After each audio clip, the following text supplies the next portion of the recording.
Fala, meus queridos e minhas queridas do sétimo ano. Vamos começar aqui nosso vídeo de retomada de conteúdo para a prova bimestral de vocês. Então, aqui está o nosso livro, capítulos 1 e 2, vai cair na prova de vocês: Baixa Idade Média, Renascimento Cultural e Renascimento Urbano, tá? Então, vamos lá, parte por parte. Primeiro capítulo, Baixa Idade Média. Nosso livro já posiciona a gente aqui, ó. Capítulos 11 ao 15, tá? Então, tudo que a gente vai conversar, Baixa Idade Média, séculos 11 ao 15. Começando, então, aqui dessa sociedade medieval. Então, da onde vem a Baixa Idade Média? A Idade Média é um período que compreende 10 séculos, do 5 ao 15. O primeiro período, do século 5 ao 10, é a Alta Idade Média, e o segundo período, do século 10 ao século 15, é a Baixa Idade Média. Então, quando a gente fala de Baixa Idade Média, a gente já está falando de um período que a Idade Média já começa a ruir e definhar. Então, Alta Idade Média até o período ápice ali da construção do que é a Idade Média, depois a gente começa o declínio da Idade Média. Deixa eu aumentar mais um pouco o livro aqui. Então, quando a gente fala de Idade Média, o que tem que vir na mente de vocês é feudalismo, o feudo.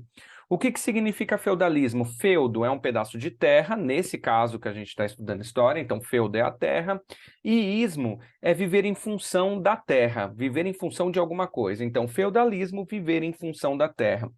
Quando a gente fala de feudalismo, as pessoas fugiram da cidade para ir para o campo. Então, a cidade estava violenta, foram para o campo e ali começaram a montar os feudos. Então, feudo é um lugar onde poucas pessoas saíam, haviam poucas trocas comerciais, havia pouca coisa que acontecia de pessoas fora do feudo para dentro do feudo.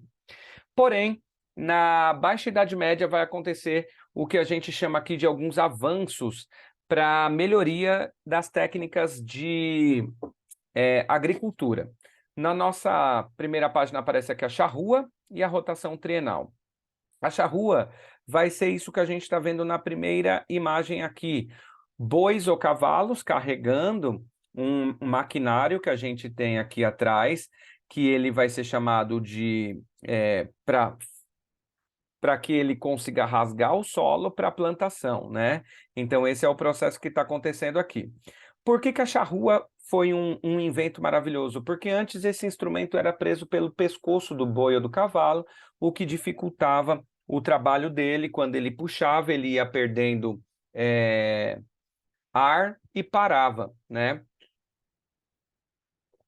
A charrua, ela já consegue auxiliar puxando pelo peito, então aumenta o trabalho. Então, qual é a importância da charrua? Aumentar a produção no campo. Rotação trienal também é importante para esse processo. O pessoal da Idade Média na Europa compreendeu que o solo se desgastava. O que significa isso? O solo, cada vez que você plantava, ele ia ficando mais pobre, porque ele transfere sua riqueza para as plantações, e aí, com o tempo, as plantações elas demoravam mais, ou então dava pouco, e aí eles entenderam que eles tinham que fazer o quê? Dividir a terra em 3 partes.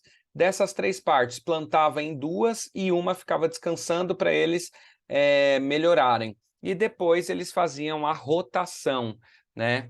E aí aumentou a quantidade de produção nesses territórios, tá?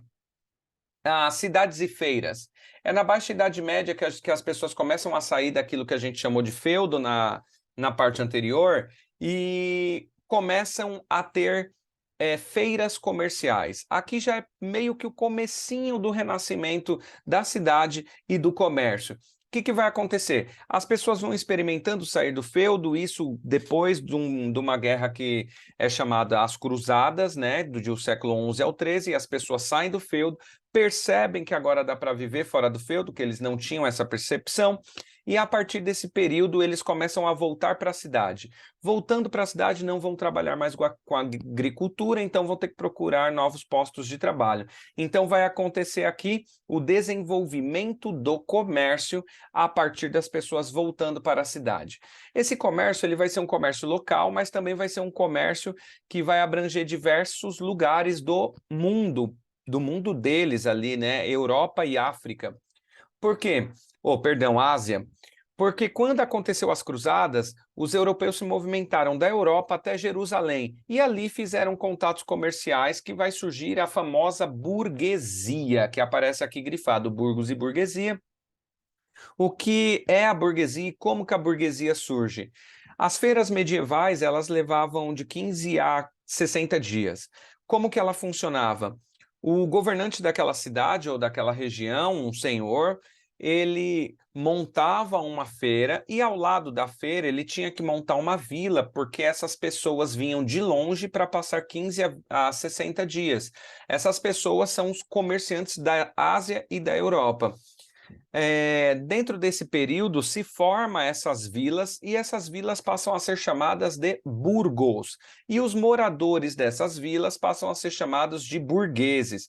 Os trabalhadores comerciantes, eles são trabalhadores livres, então os burgueses são os comerciantes. Então essas feiras comerciais, elas eram um espaço para troca comercial, mas como a gente sabe, não acontecia só a troca comercial, também acontecia todo tipo de troca cultural. A gente tem aqui uma imagem atual, né, do que era um feudo na cidade de Ávila, na Espanha. Então aqui está o muro do feudo e, logicamente, hoje uma vila ali dentro e para fora do castelo, dos muros também, né? Avançando aqui no texto. Organização do trabalho. Só para a gente falar ali sobre as cidades e as feiras, pessoas começavam a fugir quem ainda morava em feudo, fugir do feudo para ir para a cidade, migrar para a cidade. Por quê? Porque no feudo ele era um servo e na cidade ele tinha a opção de ser uma pessoa livre, né? Um trabalhador livre. Também é nesse lugar que vai surgir a atividade bancária, como eu bem expliquei para vocês em sala de aula. Como tinha gente de todos os lugares ali, não do mundo, mas do mundo deles, né, Ásia e Europa, muitas pessoas falavam idiomas diferentes, tinham moedas diferentes. Então ficava difícil você comercializar com as outras pessoas, pelo idioma e pela moeda.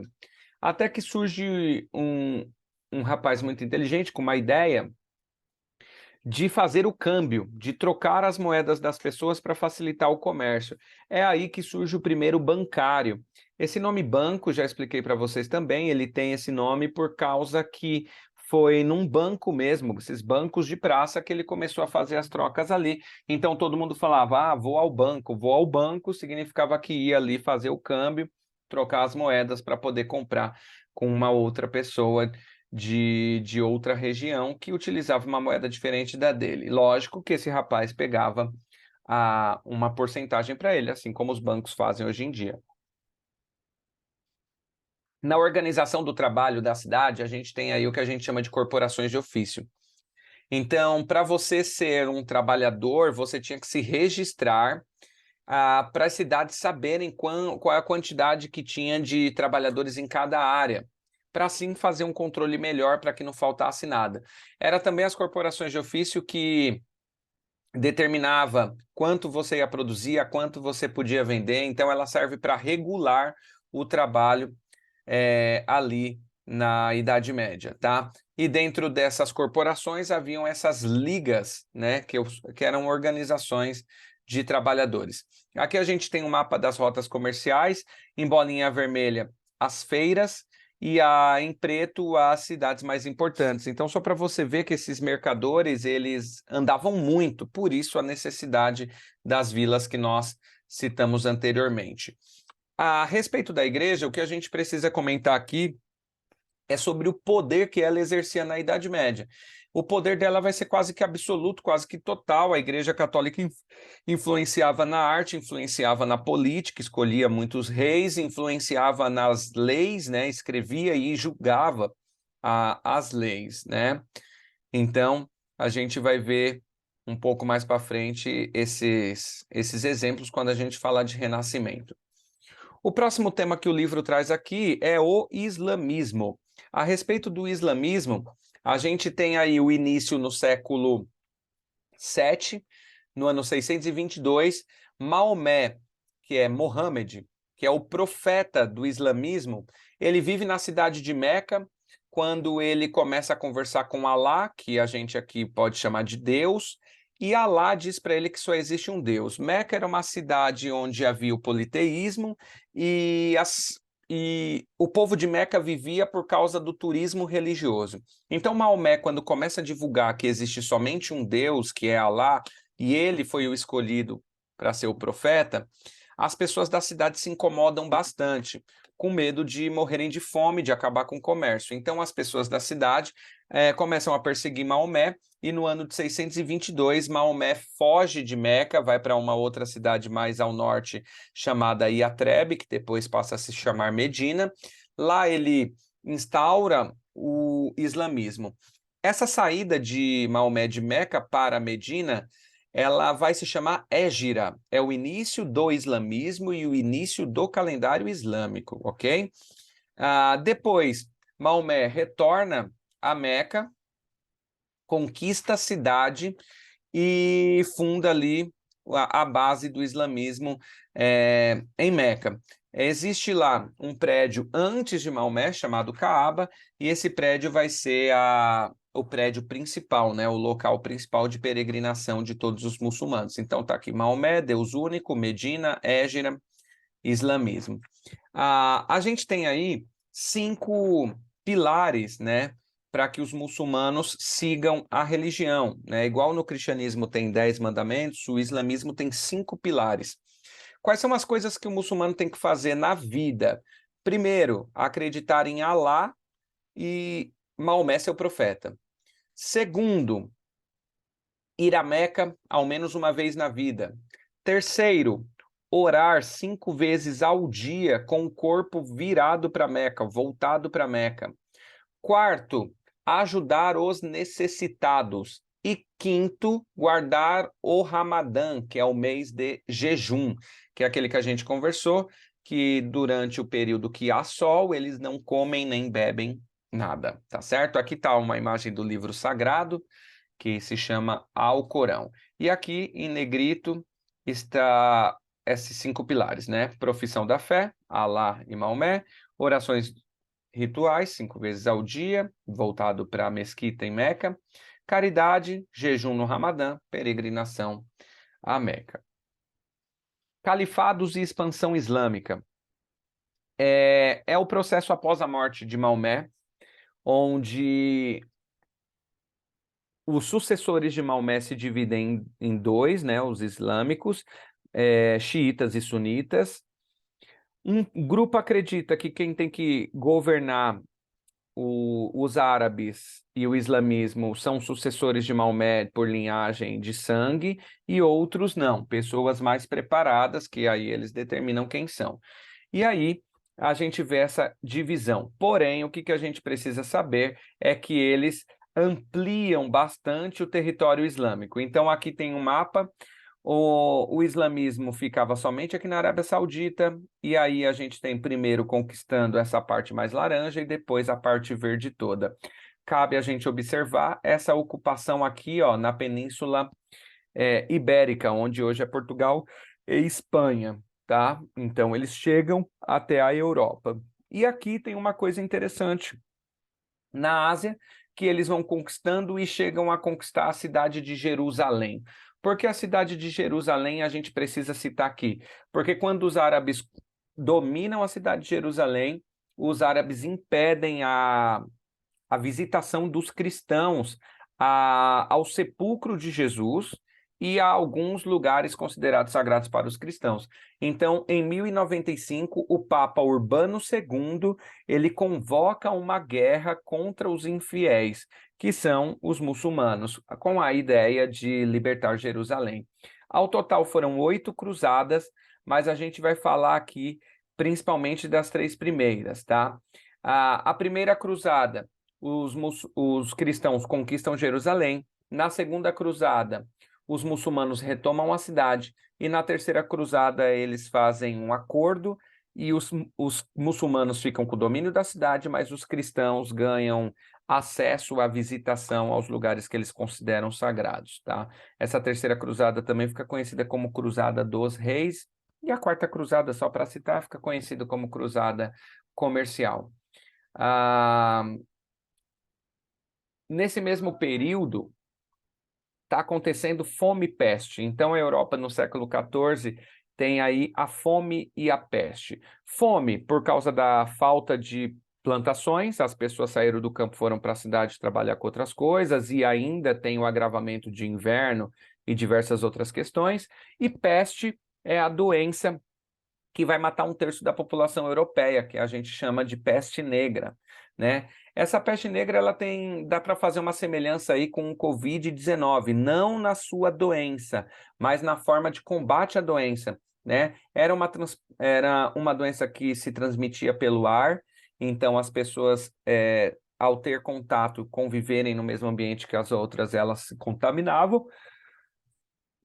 E é uma doença que foi diminuindo o contágio por conta de duas coisas: distanciamento social e os médicos que foram preparados sem ter contato com as pessoas, né? Que é aqueles com uma roupa toda vestida gigante no corpo todo, com uma máscara que tinha um bico gigante. Eu não sei se o livro vai mostrar aqui pra gente, tá? Então, a peste chegou a matar 1/3 da população europeia. A gente discutiu isso na sala de aula.